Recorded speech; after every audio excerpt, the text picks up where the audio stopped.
I illustrated what he calls his fairy tales, which are books for younger children. And then, so I guess that's how the Dark Materials came about, because I'd worked with Philip. He's obviously sympathetic to what I do. And so it came to pass that I illustrated that blockbuster. Yes. Which was a daunting thing to do, really, because people have their own vision. The reader has their own vision. It's daunting to, in a sense, usurp that, possibly. Anyway, it exists. There are 30 illustrations, I think, in the text, and plus the binding design and the box to contain the trilogy. What I've got, shall I show some pictures? Yes, please, yeah. Yeah, there are the 3 books.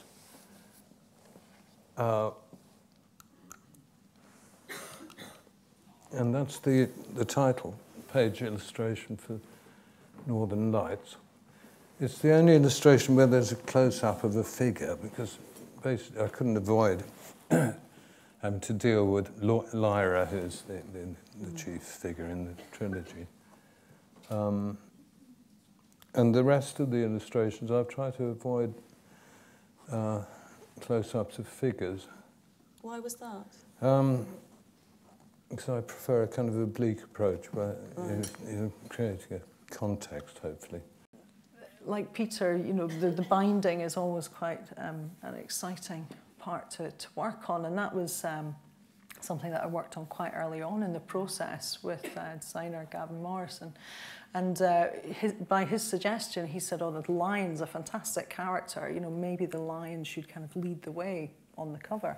So this was a very early image, but we felt that it wasn't really capturing the kind of heart of the book through that one character. So experimented with a few other things, thinking about just the idea of the journey and different viewpoints. And then Folio were quite keen that I kind of gave a sort of nod to some of the imagery that had gone before, especially the Denslow illustrations. Because this was from the original 1900. That's right. Yes, that's right. So this is one of the original kind of frontispiece pages, and with the lion kind of twining through the Oz typography.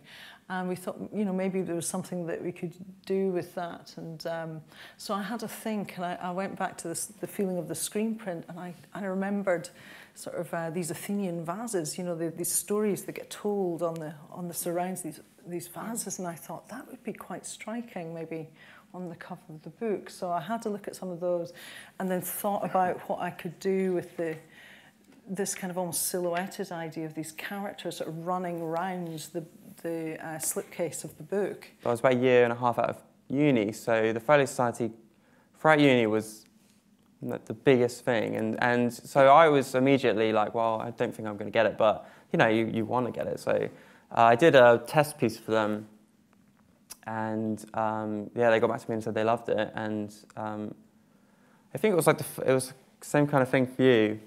I put the phone down. I was like, this is amazing, like, you know, I love it. And as soon as I put the phone down, I realised, okay, right now I've got to illustrate 3 books. And this again is a trilogy. Yeah. And how many, how many illustrations? I think it was about 20, 20 overall. Right, I should probably do a little quick thing, shouldn't I? Yeah. Should we pass the button over? Let's hope it doesn't break. Key. I don't know which one's first. Yeah, so whereas this is kind of more the sort of the later stage of the rough, like pretty much the pencils before, because my initial roughs are incomprehensible.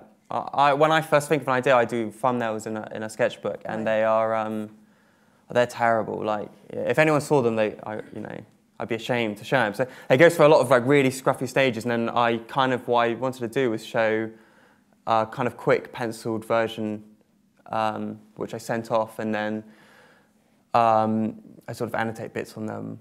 So this was a frontis, which I only kind of knew about after I did the illustrations, and it's just before the title page, or just after the title page, and it kind kind of just sets a scene through the book and what it's going to be like